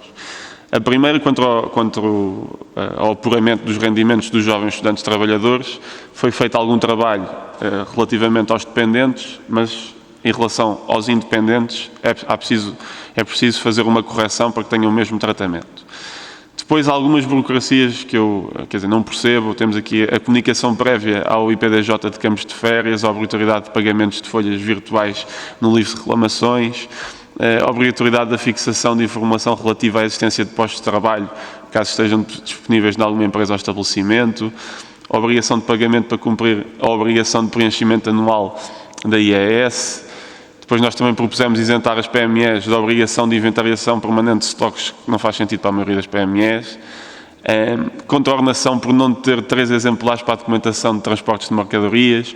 E eu tenho aqui, depois posso enviar esta lista se tiverem interesse, tenho aqui várias medidas destas, algumas, quer dizer, destas que eu mencionei, todas votadas pelo PSD na anterior legislatura, e por isso até as posso enviar e espero que o Governo possa ser coerente com aquilo que o PSD votou na anterior legislatura e proceder à eliminação destas burocracias. Muito obrigado. Muito obrigado, pelo Sr. Deputado Bernardo Blanco. A palavra à Sra. Ministra da Juventude e Modernização. Faça favor.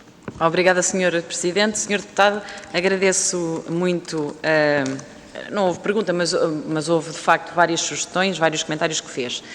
Deixe-me dizer-lhe que uma das primeiras tarefas que fizemos foi um levantamento de todas as ideias, sugestões, propostas apresentadas nos últimos anos no Parlamento nesta área. Porque nos parece, se há tema onde o que importa é verdadeiramente a diferença que nós fazemos na vida das pessoas, na vida das empresas, é este. Portanto, independentemente de vir do partido A ou do partido B, nós queremos que essas sugestões possam ser materializadas, em alguns casos, em alterações legislativas. E, portanto, as sugestões que deu eu já tinha sinalizadas e lembro-me da proposta, até a propósito das páginas dos livros de reclamações que se pagam, se forem livros online, aí se paga pelo número de páginas que adicionalmente sejam necessárias, portanto temos isso sinalizado. E dizer-lhe que referi um aspecto muito importante que eu há pouco tinha mencionado na minha intervenção inicial. O Estado continua a pedir as informações de que já dispõe. Apesar de ter havido, e falou de alterações legislativas, de ter havido uma alteração legislativa, o Decreto-Lei 73 de 2014, que impede o Estado de estar a pedir aquilo que já tem. E, portanto, em alguns casos, o que nós precisamos não é de fazer alterações legislativas, é garantir que aquelas que fizemos anteriormente são plenamente aplicadas. Eu também disse na minha intervenção inicial que vamos ter o primeiro Conselho de Ministros para a Transição Digital e Modernização este mês, e posso lhe dizer, sem naturalmente desvendar muito do que vamos apresentar, mas o programa de simplificação e desburocratização está no topo das nossas prioridades. Obrigada. Muito obrigado, Sra. Ministra. Passamos ao Grupo Parlamentar do LIVRE. Sr. Deputado Jorge Pinto, cumprimento, tem até 6 minutos. Faça favor. Obrigado, Sr. Presidente, Srs. e Srs. Deputados. Também saudar a Sra. Ministra na primeira vinda aqui à Comissão de Orçamento, Finanças e Administração Pública. Eu vou tentar obedecer ao Sr. Presidente quando nos pediu para nos focarmos naquilo que são as temáticas desta Comissão, porque realmente o seu Ministério é complexo na sua orgânica, toca temas muito distintos e nem todos dizem respeito a esta Comissão, e começo precisamente pela modernização e a questão da AMA, da exoneração do seu Conselho Diretivo, à qual a Sra. Ministra já deu resposta, mas eu começo por uma pergunta muito simples, porque foi noticiado que o anterior Presidente ia contestar por via judicial esta decisão, dizendo que não tinha havido qualquer diálogo prévio ou tentativa, não estou a citar exatamente as palavras, mas tentativa da parte do Ministério para perceber aquilo que estava a ser feito ou não. Portanto, gostaria de lhe perguntar se realmente esta contestação via judicial já aconteceu ou não, e se confirma ou não que não houve esta tentativa de compreensão prévia, de diálogo prévio antes da exoneração. Depois, nas questões muito concretas, e até dizendo sem qualquer problema, concordo com muito daquilo que a Sra. Ministra disse, é tentar perceber nesta transição de governo e de pastas qual a informação e que dados é que o Ministério dispunha sobre os atrasos que aqui referiu no âmbito do PRR. Já citou alguns, mas concretamente qual é que era ou seja, se realmente aquilo que lhe foi transmitido é tão mau como aquilo que nos disse aqui, ou se percebeu que a situação era um bocadinho melhor, e se acha que esses atrasos se deveram exclusivamente à AMA, porque o anterior Presidente referiu também que muito o fruto destes atrasos era devido às autarquias e não forçosamente por responsabilidade da AMA. E, na sequência disto, perguntar à Sra. Ministra quais são as diretrizes e objetivos que tem definidos para a nova administração da AMA. Referiu algumas métricas não cumpridas, com números até muito concretos, portanto eu gostaria de lhe perguntar quais são as métricas que o seu Governo e a Sra. Ministra em particular têm para a nova administração da AMA.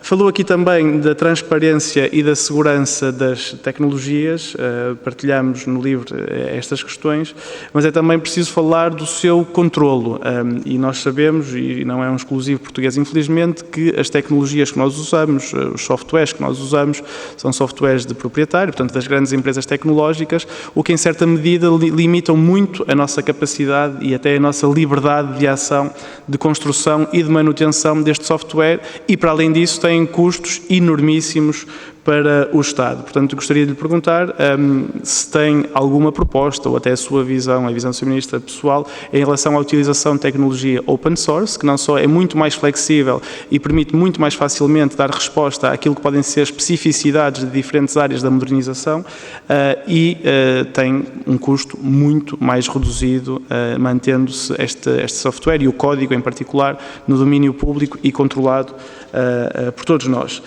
Falou também da necessidade de garantir um serviço de proximidade e não poderia estar mais de acordo, e a Sra. Ministra também já referiu isso, e não é por ter o pelouro da juventude que acha que os mais velhos, digo os mais velhos, não são forçosamente os mais velhos, mas na sua maioria são as pessoas mais velhas, ou nas pessoas mais velhas que se vê esta brecha tecnológica de maneira mais vincada, e isto é realmente um problema, e eu aliás vou saltar para uma outra comissão que está a decorrer em paralelo agora, precisamente para defender um projeto de resolução do livro, onde, entre outras coisas, defendemos que haja um serviço de proximidade para garantir que todos têm acesso, no caso, ao programa 3C, porque é realmente burocrático, é complicado até ao nível digital e é essencial que aquelas pessoas que têm menos competências e literacia digital consigam ter acesso a essas ferramentas. Portanto, gostaria de perguntar à Sra. Ministra o que é que tem previsto nesse sentido. Falou de ideias genéricas com as quais, repito, concordo, mas concretamente passa por mais lojas de cidadão, passa por um atendimento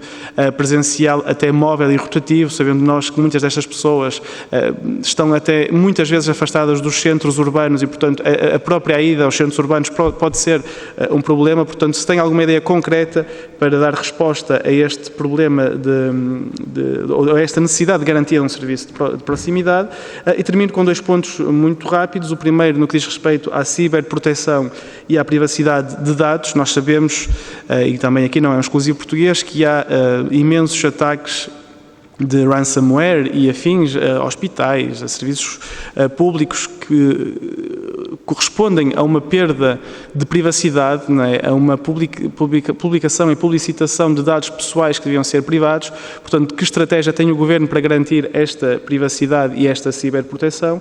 E, por fim, um tema que também já aqui foi referido, que diz respeito à inteligência artificial e como esta pode ou não contribuir para a modernização do Estado, e perguntar à Sra. Ministra se estaria de acordo com uma proposta do LIVRE, que já foi anunciada várias vezes e à qual daremos entrada em breve, para a criação de uma Agência Nacional para a Inteligência Artificial, para que pudesse dar resposta e cobrir todos os âmbitos desta temática, que são muitos e muito complexos, e por isso mesmo nós achamos que uma Agência Nacional é necessária. Muito obrigado. Muito obrigado, Sr. Deputado Jorge Pinto. A palavra à Sra. Ministra para responder. Sra. Ministra, faça favor. Obrigada, Sr. Deputado, pelas suas questões e obrigada ao Sr. Presidente por passar a palavra.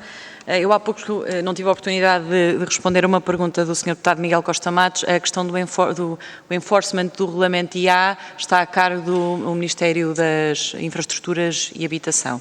Há pouco esqueci-me de dar essa informação. As perguntas que me faz são várias e, portanto, vou procurar não me esquecer de nenhuma. Relativamente ao open source, claramente é muito vantajoso, é mais ágil, desde que o código fique do lado do Estado para que o Estado não esteja dependente de fornecedores. Portanto, relativamente à pasta de transição, sim, houve de facto várias descobertas que fizemos desde dia 2 de Abril. Naturalmente que nós não tínhamos noção e naturalmente que eu vou conservar a pasta de transição, é que me foi entregue e a que eu hei deixar para o meu sucessor para que haja continuidade das políticas públicas, porque acho que acima de tudo está o interesse público. Posso lhe dizer que não havia nenhuma informação sobre estes atrasos muito significativos do PRR e não querendo entrar em adjetivação, a pasta era muito magra. Relativamente à questão que recuperou da dissolução do Conselho Diretivo da AMA, não tive conhecimento de qualquer ação judicial, apenas as intenções que foram expressas na imprensa, como há pouco referiu. Naturalmente que há uma grande noção do peso da responsabilidade que os titulares dos cargos públicos têm. Naturalmente que houve pedidos prévios de informação à AMA e foi só na sequência da análise daquilo que era o trabalho da AMA que a decisão foi tomada. Em relação às matérias da cibersegurança, eu há pouco já tive a oportunidade de sinalizar ao Sr. Deputado Miguel Costa Matos que está, segundo a orgânica do Governo, para já sob a alçada direta do Sr. Primeiro-Ministro. Em relação à questão do afastamento dos centros urbanos, ou seja, de que forma é que nós conseguimos fazer chegar estes avanços a pessoas que possam estar mais afastadas ou com menos competências digitais. Eu há pouco referi os espaços cidadão que têm, de facto, essa capilaridade que permite potenciarmos isso, por duas vias. Por um lado, permite o acesso a serviços públicos digitais, que estão disponibilizados e que o cidadão não consegue, por alguma razão, ter acesso, mas tem uma outra vantagem. Estas pessoas que estão nestes espaços recebem formação para capacitar estes novos utilizadores que se dirigem a estes espaços de cidadão para conseguirem ser mais independentes, mais autónomos no acesso a estes serviços. E, portanto, é por isso que eu faço questão de falar muitas vezes, de facto, o espaço de cidadão, e aqui temos tido um grande envolvimento das autarquias, não só municípios, mas também muitas juntas de freguesia. Ainda há uns dias estive, por exemplo, no Conselho de Almada, que tendo 5 freguesias, tem 9 já espaços de cidadão. O que nós vamos fazer, e não querendo também antecipar muito aquilo que será o Conselho de Ministros da Transição Digital e Modernização, é alargar a outros parceiros, na medida em que nós queremos estar o mais presentes na vida das pessoas e não passa exclusivamente por câmaras municipais ou com parcerias com câmaras ou com autarquias, mas nas próximas semanas vamos ter novidades relativamente a essa matéria. Mas além do espaço de cidadão, as carrinhas móveis, porque basicamente permite-nos também nos centros urbanos irmos a zonas onde há uma grande confluência de pessoas e há um acesso a 71 serviços onde estão 15 entidades, portanto, que é isso que é uma carrinha móvel, que é um espaço cidadão, mas móvel, mas permite também nós combatermos este distanciamento que muitas vezes as pessoas têm em relação aos centros urbanos onde estão concentrados os serviços públicos, ou seja, as carrinhas permitem, e este é um projeto que, por exemplo, já existe da comunidade intermunicipal que envolve municípios como Bragança, Vinhoso, Vinhais. Isto permite ter que estas pessoas que muitas vezes vivem nestas aldeias tenham acesso a serviços públicos e, portanto, neste momento temos 0 carrinhas dentro daquelas que foram as 24 contratualizadas em 7 PRR, mas é um projeto em que acreditamos de facto bastante porque tem este potencial para combater a exclusão destas pessoas. Em relação aos próximos desafios, eu há pouco falava de facto da estratégia digital que nós precisamos de agora, e foi isso que pedimos à AMA, que faça o plano de ação, para que todos, e de facto também nos foi entregue uma estratégia para a inteligência artificial, uma para a Web3, outra para dados. E qual é que é o problema? Tem de haver uma estratégia chapéu. Nós não podemos avançar com outros documentos, com outras estratégias que não estejam alinhadas com aquela que é a estratégia digital do país até 2030. E, em alguns casos, pode não fazer sentido que exista uma estratégia específica para isto e pode estar incluída como um pilar, como uma dimensão daquela que é a estratégia digital. Agora, é muito importante, e esse trabalho será feito agora e concluído no segundo semestre de 24, aprovar e apresentar a estratégia e o plano de ação. Mas há uma outra dimensão que muitas vezes esquece, infelizmente, nas políticas públicas, que é acompanhar a execução. Não vale a pena nós termos documentos que muitas vezes são, até do ponto de vista gráfico, muito bonitos, mas depois nós não sabemos ou não nos preocupamos com a execução das medidas que lá vêm escritas. E esta é uma preocupação que este Governo está a ter. Ainda há pouco a Sra. Deputada Rita Matias já não aqui está, mas fazia referência a algumas das medidas na área da juventude. Uma das preocupações que nós estamos a ter nestas medidas, e algumas delas, e eu estou já a terminar, vão entrar em vigor no 1 de agosto, 1 de setembro, é ter uma monitorização mensal, bimensal ou trimestral de cada uma das medidas. Para quê? Para avaliar se a medida teve o impacto que era suposto e se não teve, por que razão, para nós a conseguirmos ajustar. Esta dimensão da avaliação das políticas públicas é essencial. Muito obrigado, Sra. Ministra. Concluímos a primeira ronda. Recordo que a segunda depende de inscrição individual e eu tenho 3 senhores deputados inscritos. E, portanto, aparentemente, mantenho os 3 senhores deputados inscritos. Tenho inscrito o Sr. Deputado Miguel Matos, o Sr. Deputado Eduardo Teixeira e a Sra. Deputada Marina Gonçalves. Pronto, e assim ficará. Portanto, antecipadamente, a Sra. Ministra irá dispor, depois de 6 minutos, para responder às questões que os senhores deputados colocarão. Sr. Deputado Miguel Matos, faça favor, 2 minutos. Muito obrigado, Sr. Presidente, senhoras e senhores deputados, Sra. Ministra, Sr. Secretário de Estado.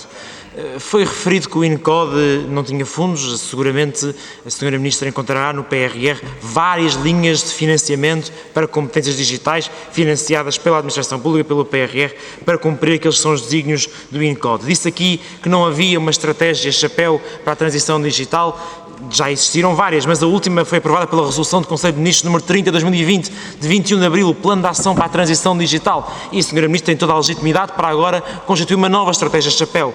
Mas também não vamos dizer que não existia uma estratégia chapéu antes.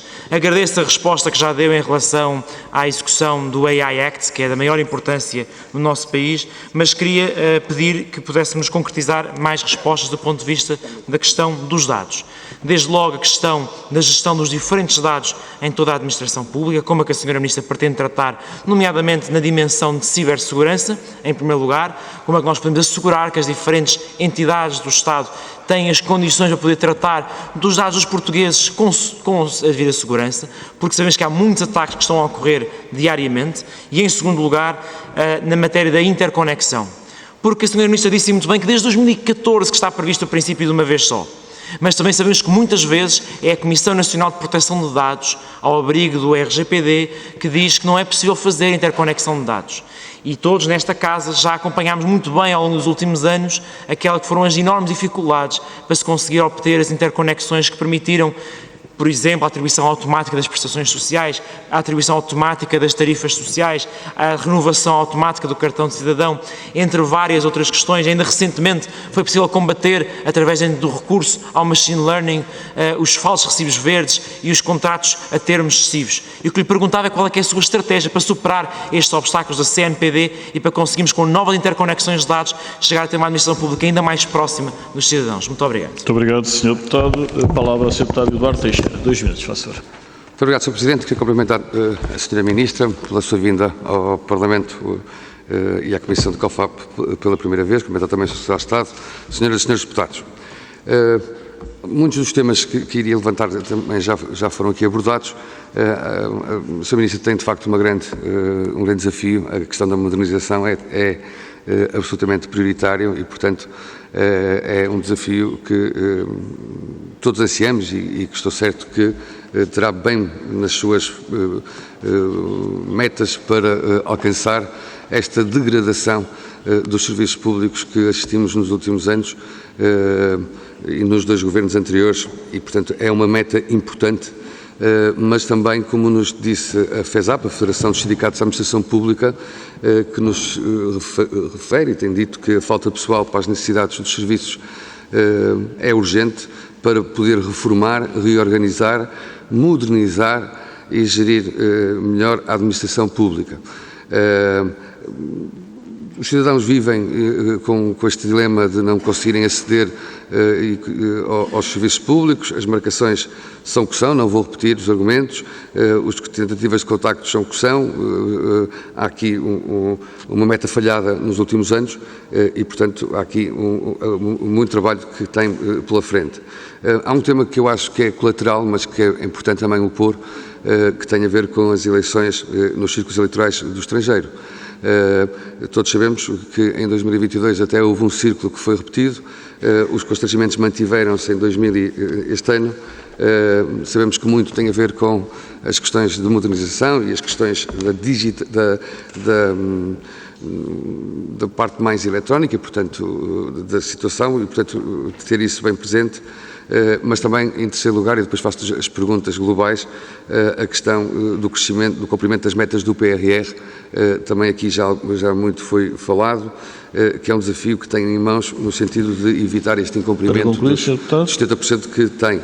E termino, Sr. Presidente, fazendo duas perguntas muito simples, que é que perante estes factos, então, que orientações têm sido dadas para imprimir ou melhorar a eficácia dos serviços públicos, situação que herdou, os atrasos dos cumprimentos das metas do PRR, e são muito expressivos, poderão pôr em causa o desperdício de fundos comunitários, na sua opinião, e eram estas as perguntas que deixava, cumprimentada com muito apreço pelo trabalho que terá pela frente. Muito obrigado. Muito obrigado, Sr. Deputado.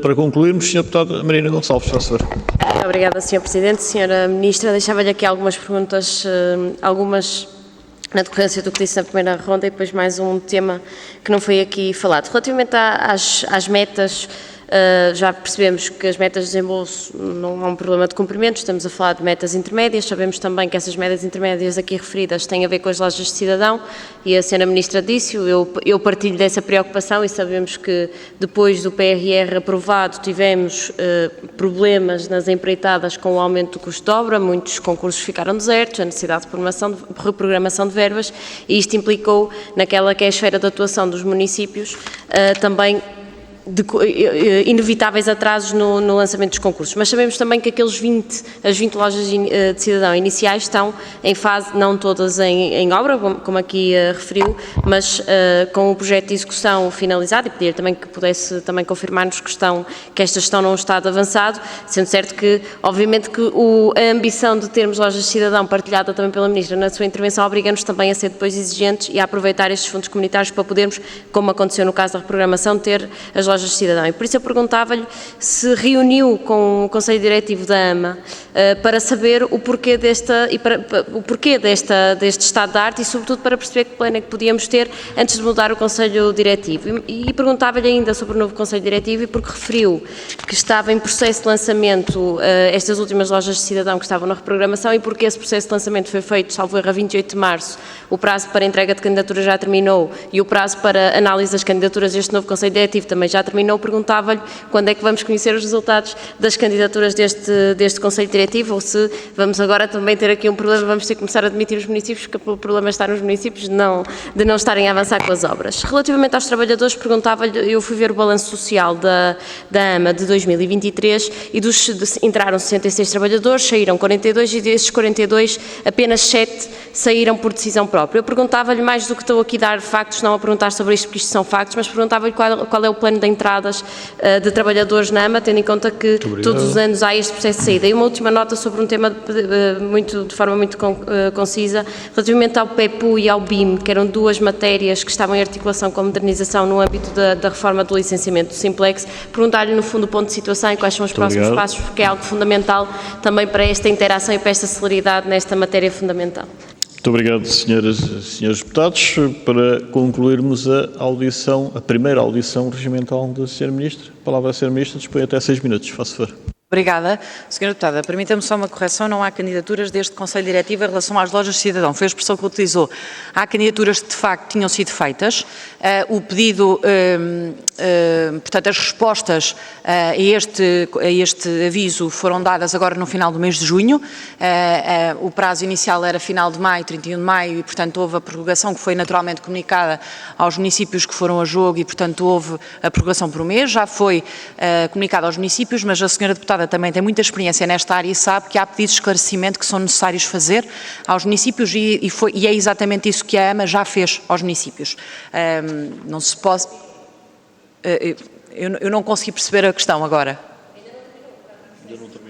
Não, eu estou-lhe a dizer que terminou, portanto, hoje é dia 3 de julho, portanto, as respostas com os pedidos de esclarecimento adicionais para os municípios foram enviadas na passada sexta-feira. Pronto.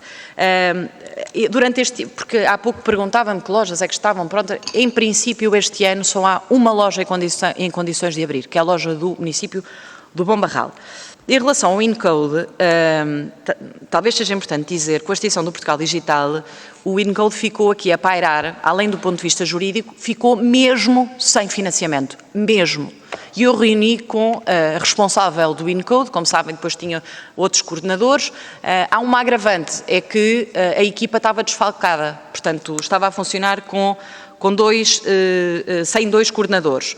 E, portanto, novamente, a iniciativa é boa. O que nós procuramos fazer é, em primeiro lugar, encontrar uma solução jurídica onde é que o InCode se deve situar, e exatamente porque valorizamos a iniciativa é que encontramos uma solução para ela, portanto, vai ser integrado na AMA e vamos garantir financiamento para que possa funcionar.